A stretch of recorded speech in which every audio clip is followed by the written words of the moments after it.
The film begins with a bright young woman named Rhoda, who has just received her acceptance letter from MIT. She was very enthusiastic and immediately celebrated this happy news with her boyfriend and her friends. This moment makes Rhoda very optimistic and believes that nothing is impossible. She said that when she was a child, she was very amazed to see photos of Jupiter taken by NASA, especially when the collection of images was made into a GIF, making Jupiter look alive. After the party is over, she drives drunk while listening to the radio, stating that a new planet identical to Earth has appeared in the solar system. Based on information from scientists, the radio broadcaster asked his audience to look at the sky, and the planet would be immediately visible from the Earth. Rhoda complied with the radio's request and looked out the car window without stopping or reducing the speed of her car. A family of 3 was in a car parked on the side of the road. Their son named his toy Bob, and his parents laughed along with him. When they talked, it was revealed that the mother was pregnant. Not long after, Rhoda's car crashed into their car, causing a serious accident that killed the mother and son. A few moments later, police sirens were heard in the distance, and Rhoda was immediately imprisoned because of this incident. 4 years later, via news broadcasts, scientists reported that Earth 2 was getting closer to Earth. Some of them stated that Earth 2 was a replica of Earth, because after looking at it from a telescope, the structure of the continents and oceans, even their cities, seemed similar to the structure of Earth. They have received a radio signal from the planet. However, even so, they haven't been able to decipher and understand it. Some scientists don't even believe that this planet exists, saying that it is just a cosmic mirror that reflects the image of the Earth itself. Simultaneously with this report, Rhoda was released from prison, picked up by her parents. Her brother mentions an essay contest sponsored by a millionaire businessman named Keith, who funded the first spaceflight to Earth 2. The businessman offered free tickets to civilians who had the best motivation to join. After arriving home, she looked out the window and was amazed to see the Earth 2 in the sky. Rhoda then opened her laptop to look for more information about the United Space Ventures, the program her brother had talked about earlier. She intended to write an essay about her motivations for winning the civil ticket, but it didn't happen. After that, she took some of her belongings to move to the attic of her house. She slept on a mattress and stuck a picture of the sky on the ceiling as decoration. The next day at the employment office,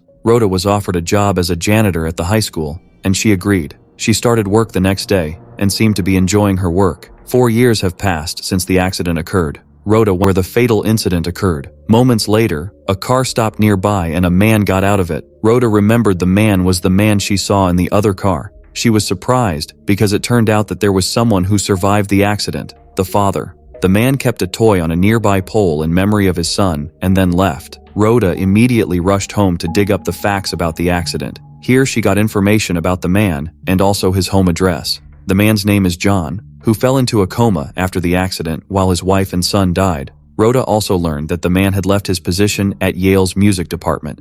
The next day, she went straight to his home address. But when she peeked into the window and saw John's dire condition, she didn't know what to do. She was overcome with regret and depressed after seeing John in such a state. She walked in the snow while slowly taking off her clothes, then lay there, naked. Her fingers turned blue from hypothermia, and she looked at Earth 2 as she was shivering from the cold. The next day, she was seen lying in a hospital bed thanks to the help of someone who found her. When she returned home, she made up her mind to visit Earth 2 and began writing an essay to apply for a ticket. In the essay, she mentioned that she was the most likely candidate to carry out this kind of new experiment after considering herself to be a villain. After submitting her essay, she goes to a store where she meets her ex-boyfriend. The man told her he had entered business school and introduced her to his girlfriend. When Rhoda tells him that she works as a janitor, the man acts strangely and awkwardly, makes her embarrassed about her life, and then runs out of the store. Rhoda knows that her regret won't go away until she apologizes to John, so she goes to see him. But because she was nervous, she didn't tell him that she was the one who killed his family.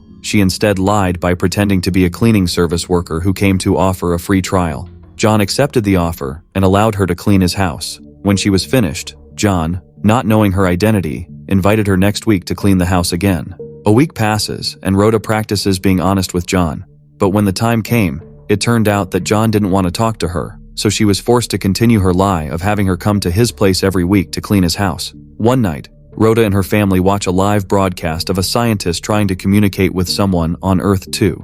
She managed to talk to the person who turned out to be a copy of herself exactly in all aspects of her life. But there was one small thing that was different. The whole world was amazed watching the live broadcast, but Rhoda was confused. She then left the house to see Earth 2. This news has sparked a huge debate about what is true and what is made up. Physicists theorize that Earth 2 is an exact copy of Earth, including all its inhabitants. There are those who believe that we can meet and chat with people who are similar to us, someone who may be the same but is more genius. The next day, John invited Rhoda to use his telescope to look at Earth 2. Here, Rhoda's curiosity is piqued by asking what other Rhoda's lives are like up there. After Rhoda's work was done, John gave Rhoda a check and drove her home. And here, they finally started to get to know each other.